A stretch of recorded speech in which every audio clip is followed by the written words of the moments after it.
İnsanlık tarihini yeniden yazdıran olay. Bildiklerinizi unutun şimdi. Göbekli Tepe sayesinde tarih yeniden yazılıyor.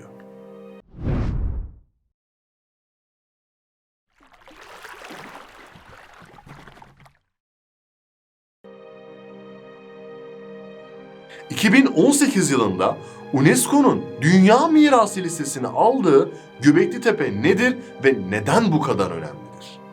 Şimdi size atalarımızdan bahsedeceğim biraz. Sizleri 12.000 yıl öncesine götüreceğim. Biraz o yıllarda dolaşalım ki o yılları anlayabilelim. Avcı toplayıcıyız. Avcı toplayıcı nedir? Yani yerleşik hayatta henüz değiliz. Geziyoruz ve avlanarak hayatta kalmaya çalışıyoruz. Veya da bulduğumuz yiyecekleri tüketiyoruz.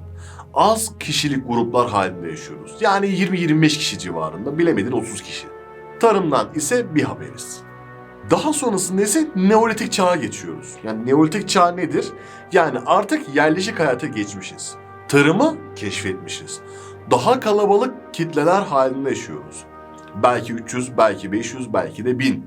Yani artık kalabalığız. Yani yapıları inşa ediyoruz artık. Ve biz Neolitik çağa ise 10.000 yıl önce geçiyoruz. Yani rakamlarla biraz kafanızı kurcalıyorum ama rakamlar bizim için çok önemli. Özellikle bu konuda. Biz Neolitik çağa geçtikten 1000 yıl sonra verimli ateş yakabiliyoruz. Yani aslında ateşimiz var evet ama her istediğimiz an yakamıyoruz. 1000 yıl sonra sadece her istediğimiz an ateş yakabileceğiz. Henüz ise yazı bulunmadı. Tekerleğin T'si bile yok. Yani kısacası teknolojiyle uzaktan yakından herhangi bir alakamız yok. Buraya kadar her şey tamam. Şimdi günümüze gelelim. Günümüzde ise bundan 25 yıl önce bir olay meydana geldi. Şanlıurfa'nın merkezine 12 kilometre uzaklıkta bir yerde bir çiftçi tarlasını sürüyordu. Tarlayı sürerken pulluğuna bir taş takıldı. Taşı çıkarmak istedi. Çiftçi olanlar bilir. Yani eğer tarla sürerken bir taş varsa onu çıkarırsın. İşte bu adam da çıkarmak istedi. Fakat taşın derinliği biraz fazlaydı. Çıkarmaya çalışmak için kazdı, daha da derine gidiyordu. Daha sonra ne mi oldu? İnsanlık tarihi bu olayla yeniden yazılmaya başlandı. Yerin adı ise Göbekli Tepe. Tamamen tesadüfler sonucu keşfettiğimiz bir durum var ortada. O bölge kazıldı.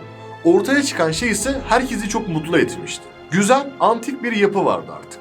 Yapılan testler sonucunda ise 12.000 yıllık olduğu anlaşıldı. O saatten sonra artık herkes şok olmuştu. Hatırlıyor musunuz? Az önce 12.000 yıl öncesine gitmiştik. Biz avcı toplayıcıydık. Yerleşik hayata 10.000 yıl önce geçmiştik. Ama bu yapı 12.000 yıllık. Yani burada ne oldu? İnsanlar avcı toplayıcıyken bu yapıyı mı inşa ettiler? İşte cevaplanamayan sorular silsilesi burada başladı. İlginç olan kısım ise tıpkı Mısır piramitleri gibi. Nasıl yapıldığı bilinemiyor.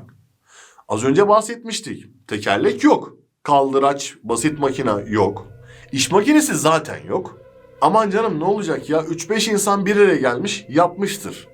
O zaman kısaca teknik özelliklerden biraz bahsedelim. Sütunlar T şeklinde. Ağırlığı 60 tonu bulabiliyor. Yüksekliği ise 6 metre. Bir saniye ya. 6 metre yüksekliğinde 60 ton ağırlığındaki taşı getirip, kesip düzgünce ve bunu dikey pozisyona getirip ve bundan da bir daire şekli mi çıkardılar? Ya yok artık. Ya bu iş bir kere mühendislik ve mimarlık da istiyor. Ya biz yerleşik hayata bile geçmedik. Ne mühendisliği ne mimarlığı. Evet ilginç durumlar ise devam ediyor. Bu taşların üzerinde kabartma hayvan figürleri var. Tamam canım kabartma hayvan figürü var. De daha önce yok muydu? Daha önce de hayvan figürlerine rastlıyoruz. Fakat kabartma olanına ilk defa rastlıyoruz. Bir ilginçlik de yine aynı bölgede bir taşın üzerine ise doğum yapan bir kadın çizilmiş. Bu sefer ise oyma olarak çizilmiş. Hayvan figürleri kabartma, doğum yapan kadın resmi ise oyma olarak çizilmiş. Acaba bize ne anlatmak istediler? Biz neyi anlamıyoruz? Biz bakıp da neyi göremiyoruz ki? Daha da ilginç bir durum ise şu. Göbekli Tepe'yi yapan insanlar 2000 yıl burayı aktif şekilde kullandılar. Daha sonrasında ise üzerini özenle kapattılar. Peki bu insanlar neden 2000 yıl kullanıp daha sonra üzerini kapatsınlar ki? Ve bizim bu durumdan 25 yıl öncesine kadar haberimiz dahi yoktu. Bir ilginçlik de şu. Urfa bölgesinde yaşayan insanlar o bölgeyi kutsal kabul ediyorlar. Hastası olanlar iyileştirmek için o bölgeye götürüyor. Duasının kabul olmasını isteyenler yine o bölgede soluğu alıyor. Çocuğu olmayanlar ise yine o bölgeye gidiyorlar. Fakat buradaki ilginçlik nerede biliyor musunuz? Altındaki yapıdan haberleri dahi yok. Sadece bölgeyi kutsal kabul ediyorlar. Yani bölgenin kutsallığı 12.000 yıllık. Fakat insanlar bu yapıdan haberi yok. Tesadüfen 25 yıl öncesinde öğreninceye kadar. Peki yapıdan haberimiz olmadan kutsallık günümüze kadar nasıl gelebilmişti? Göbekli Tepe'yi asıl önemli yapan şey ise şu. Hani bahsetmiştik ya, biz yerleşik hayatı 10.000 yıl önce geçtik diye. Göbekli Tepe ise 12.000 yıllıktı. Yani Göbekli Tepe yerleşik hayata geçmenin ilk kanıtı. Ve tamamen insanlık tarihini yeniden yazdırıyor. Çünkü bizim bildiğimiz 10.000 yıl öncesiydi, aslında yerleşik hayata 2000 yıl daha önce geçilmiş. İşte Göbekli Tepe bunu kanıtlıyor.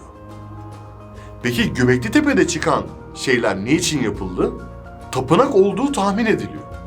Eğer ki burası tapınaksa ve insanlar avcı toplayıcıysa aslında belki de yerleşik hayata çok daha önce geçtiler.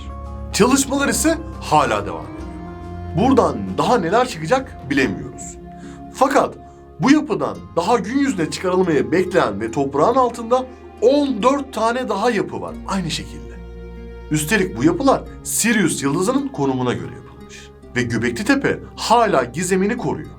Göbekli Tepe hakkında daha net konuşabilmek için çalışmaların bitmesini beklemek zorundayız. Buna ömrümüz yeter mi bilmiyorum.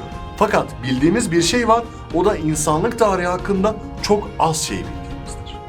Kanala abone olarak lütfen bize destek olmayı unutmayın. Göbekli Tepe hakkındaki düşüncelerinizi siz de lütfen yorumlar kısmında belirtin.